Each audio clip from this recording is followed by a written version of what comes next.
হাছুৰীৰ যুৱক আব্দুল আলী আৰু তেওঁৰ বন্তি নুৰবানো খাতুন ব্ৰহ্মপুত্ৰ বেলি একাডেমীৰ যুৱ মহোৎসৱত আহি থাকোঁতে চৌতাৰা বজাৰ পাৰ হৈ পকী ৰাস্তাৰ তাতে এক্সিডেণ্ট হয়।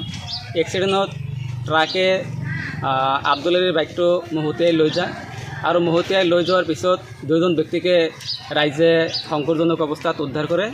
উদ্ধাৰ কৰি দেখা পালে দুজন ব্যক্তিৰে ভৰি ভাঙিছে আৰু ৰাইজে অতি সোনকালে এম্বুলেন্স যোগে গৰৈমাৰী সামূহিক চিকিৎসা কেন্দ্ৰত পঠাই দিয়ে আৰু পঠাই দিয়াৰ পিছত ডক্টৰে অতি সোনকালে দুজন ব্যক্তিকে GMCHলৈ প্ৰেৰণ কৰে।